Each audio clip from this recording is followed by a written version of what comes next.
हमने आज तक जितने भी टॉपिक पे चर्चा किया है, जाति धर्म पे, आरक्षण पे, सामाजिक न्याय पे और सांप्रदायिकता पे, महिलाओं के इशू पे हमने चर्चा किया है और पॉजिटिव नेशनलिज्म पे चर्चा किया है हमने।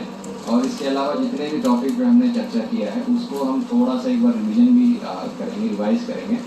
और आप सभी लोगों ने मूवी देखा होगा। कितने मूवी देखे हैं कोई बताएंगे खड़े होकर? कोई हाँ बताइए।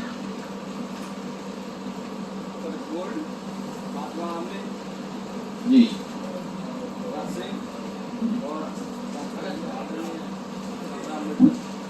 जी ठीक है। अच्छा, जो हम लोग मूवी देखते हैं, आप सभी इतना तो मानते हैं कि जो मूवी जनरली जो बनाई जाती है वो हमारे जो समाज में चल रहा होता है या जो कुछ भी घटित हो रहा है उसका एक आईना होता है, उसको एक मोरलेस दिखाने की कोशिश करते हैं।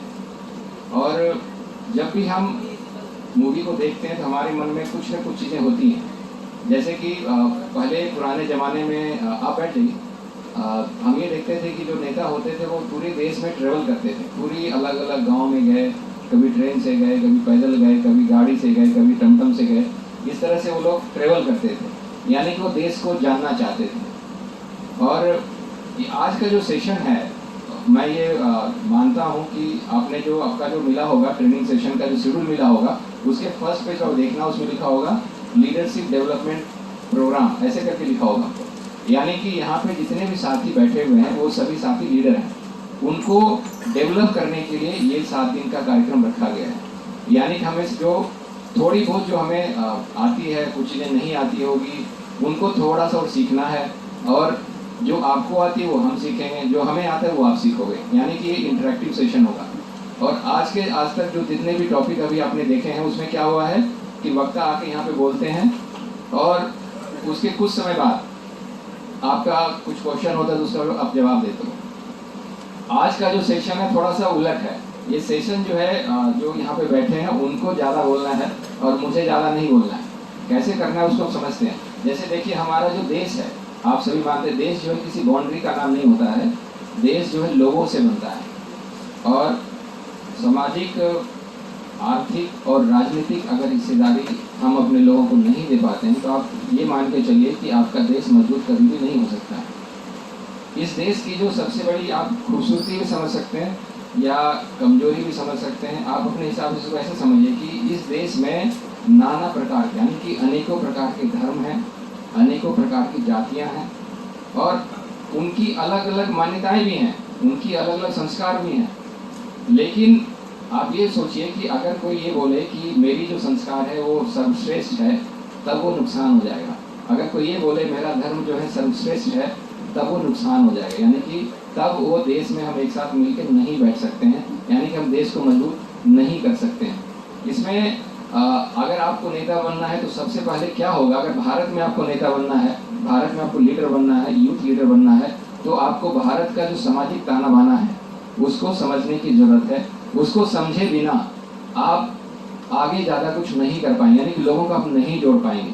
अगर आपको लगता है कि हम एक वर्ग से हैं और उसी वर्ग के सोच को हम आगे बढ़ाना चाहते हैं तो आप आगे नहीं बढ़ा पाओगे। आप कहीं ना कहीं थोड़ा सा आगे बढ़ोगे, फिर जाके ख़त्म हो जाओगे। इस तरह से आपको जो है सबको सोच के चलना है। आपने जो पहला मूवी देखा था, उसका मूवी का नाम था भगत सिंह जी था। भगत सिंह में आपने क्या देखा कि उन्होंने जो है आइडियोलॉजी को प्रचार करने की कोशिश किया। उनके पास भी ज़्यादा लोग नहीं थे, HRA में भी उतने ज़्यादा लोग नहीं थे। फिर सोशलिस्ट रिपब्लिक एसोसिएशन आई, उसमें भी ज़्यादा लोग नहीं थे, लेकिन फिर भी वो लोग इतने सक्सेसफुल कैसे हो गए, है ना? आपको याद होगा मूवी में कोर्ट का जो सीनरियो आता है, कोर्ट का जो सीन आता है, उसको एक प्रचार प्रसार का माध्यम बनाते हैं और लोगों तक पहुँचते हैं।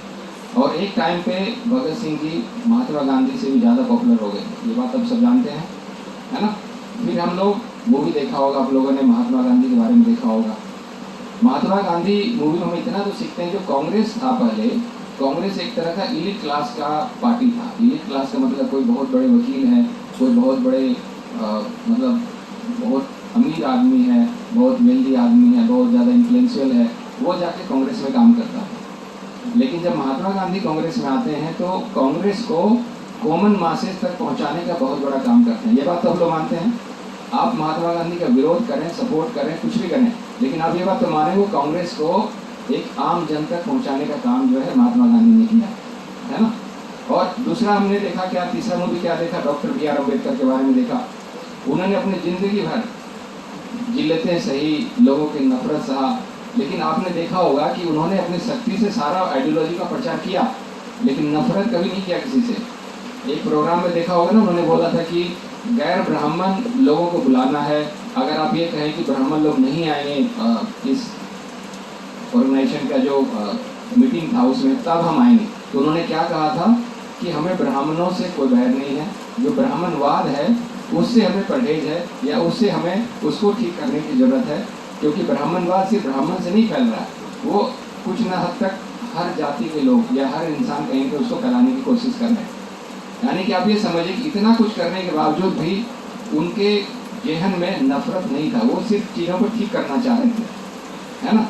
और उनके जितने भी आंदोलन हुए उन्होंने बिल्कुल अहिंसा के तौर पे बिल्कुल उसमें शांति बनाए रखा उन्होंने, और कानूनन तरीके से उन्होंने सारे आंदोलन को करने की कोशिश किया। इतना पेशेंस हम सबको सीखने की ज़रूरत है। महात्मा गांधी ने भी बहुत सारे आंदोलन को बहुत पेशेंटली किया, लेकिन जो सबसे बड़ा आंदोलन जो देश में सबसे पहले हुआ, महात्मा गांधी से पहले हुआ था, वो तालाब वाला ही हुआ था, जो कि बहुत बड़ा अहिंसक जो था आंदोलन था। उसमें बिल्कुल हिंसा एक साइड से हुआ था, लेकिन डॉक्टर बी आर अम्बेडकर की तरफ से कोई हिंसा नहीं हुई थी। चौथा मूवी आपने क्या देखा था, गोल्ड से क्या सीखा हम लोगों ने। अगर आप कुछ करना चाहते हैं और उसको एक नियोजित तरीके से अगर आप उसको कंसिस्टेंटली या डेडिकेटली आप उसमें मेहनत करेंगे तो आप अपना चीज़ों को अचीव कर सकते हैं। उसमें क्या था कि एक तो तिरंगा को लेकर जो जज्बा था, तपन दा आपने देखा होगा उसमें ध्यान से, है ना। उस जज्बे को लेके उनको लगता है कि वही जज्बे से वो आगे बढ़े और चीज़ों को जो हो सकता है उनके अंदर कुछ खामियां भी थी, आपने देखा होगा कि उनको ड्रिल करने की भी आदत थी, उसके बावजूद उन सब चीज़ों को ख़त्म करने की कोशिश किया, उसके बावजूद वो लोग आगे बढ़े, क्योंकि उन दिखाना क्या चाह रहे थे उसमें कि हर इंसान में कुछ न कुछ कमियां हो सकती हैं, सब में होगा, आप में भी है, मुझ में भी होगा। उस कमियों के बावजूद भी हम अपने समाज के लिए, अपने देश के लिए कुछ कर सकते हैं अगर हमारे अंदर डेडिकेशन है तो। अभी जो एक मूवी देखी थी, छोटा सा वीडियो क्लिप आपने देखा था, विजय फुलारा जी ने दिखाया होगा, एक बच्चा जो है रोड पे पेड़ गिर जाता है तो उसको इनिशिएटिव लेके पुश करने की कोशिश करता है, तो सब लोग पुश करते हैं, तो हमें वही बच्चा बनना है ताकि सब लोग जो है आगे आपको सपोर्ट करें। और ऐसा हो रहा है, सपोर्ट हो रहा है। नवंबर दिसंबर में हम लोगों ने रोजगार संवाद किया, बहुत छोटी छोटी मीटिंग की हमने, है ना। उसके बाद फिर हमने दिल्ली में एक रोजगार संसद किया था, 4000-5000 लोग आए थे उस चीज़ को समझने के लिए, 30 ऑर्गेनाइजेशन हमारे साथ आए, है ना। मार्च में हमने रोजगार सम्मेलन किया, राष्ट्रीय रोजगार सम्मेलन किया, उसमें 200 से ज़्यादा ऑर्गेनाइजेशन हमारे साथ आए। आप समझ रहे हो हम किस तरह से आगे बढ़ते चले जा रहे हैं, है ना। हमने काम शुरू किया, अब उस काम को लोग सपोर्ट कर रहे हैं, है ना। मैं महाराष्ट्र का कोऑर्डिनेशन का काम देख रहा हूँ और हरियाणा का भी कोऑर्डिनेशन का काम देख रहा हूँ। महाराष्ट्र से जो भी कोई रोजगार समाज आजकल हो रहा है तो मेरे पास इन्विटेशन आ रहा है, क्योंकि उनको लगता है कि हम लोग रोजगार का कुछ काम कर रहे हैं, रोजगार संसद जैसे कुछ काम कर रहे हैं, और मुझे पता नहीं कि उनको नंबर कहाँ से मिलता है, लेकिन फोन आता है। यानी कि इस तरह से धीरे धीरे चीज़ों का प्रचार होता जा रहा है। हम लोग काम करेंगे तो धीरे धीरे चीज़ों का प्रचार हो जाएगा, ताकि हम 16 अगस्त का जो आने वाले समय में आंदोलन करने वाले हैं उसको मजबूती से हमें करना है, ठीक है ना। लेकिन इसके लिए हमें सामाजिक काम निभाने को समझना है, लोगों को जोड़ेंगे। आप ऐसे देखिए कि सामने 3-4 लोग बैठे हैं, देखिए, है ना। अगर आप चारों एक दूसरे से लड़ाई करोगे, एक दूसरे से नफरत करोगे, तो एक साथ रह पाओगे? एक बार सोच के देखो, आप लोग सब देखो मैं क्या बोल रहा हूँ। रह सकते हैं साथ? बताओ। अगर अपने दोस्तों को गाली गलौज करोगे, उससे नफरत करोगे, साथ रह पाओगे? नहीं रह सकते ना। और आप जो है करोड़पति हो, आपको उसको खाने को नहीं मिल रहा है, तो भी मामला जमेगा क्या? उसको एक स्थिति पे सामाजिक गरिमा तो देनी पड़ेगी आपको, यानी इज्जत की बात कर रहा हूँ मैं आपको, इसमें क्या समस्या है, इज्जत तो दे सकते हो आप। दूसरा, आर्थिक हिस्सेदारी भी उनको सुनिश्चित करानी पड़ेगी, तब जाके वो आपके साथ रहेगा, तब जाके वो आपके जो भी पर्पस है, आपका जो मुद्दा है उसके साथ आपके साथ रहेगा। और तीसरी क्या है, राजनीतिक आज़ादी होना भी जरूरी है, यानी कि कानूनन उनको कुछ अगर आप उनको राइट्स होंगे तब जाके वो आपके साथ रहेगा। ये तीनों चीज़ों को हमें समझना है। अब इतना बेसिक मैंने थोड़ा सा एक डिस्कस कर लिया है। अब हम करेंगे क्या कि आज का जो सेशन का फॉर्मेट है, इसमें सभी को मैंडेटली 2 से 3 मिनट जो है मूवी पे फीडबैक देना है। सवाल भी कर सकते हैं, फीडबैक देना है ना। और एक तरफ से मैं स्टार्ट करूँगा, इधर से स्टार्ट करूँगा, और कोई साथी हैं जो कि माइक को सर्कुलेट कर लें। ठीक है, एक माइक देख लीजिए। हाँ, इसमें आपको 2 से 3 मिनट का फीडबैक देना है कि आपने इन चारों मूवी में क्या सीखा और क्या आप समाज को दे सकते हैं यहाँ से। जी, आओ स्टार्ट करें। अपना नाम भी बता दें ताकि। हेलो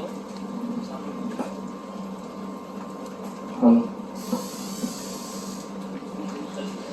सर, जय हिंद। ब्रजलाल माली, राजस्थान से, सवाई माधोपुर जिला से कोऑर्डिनेटर।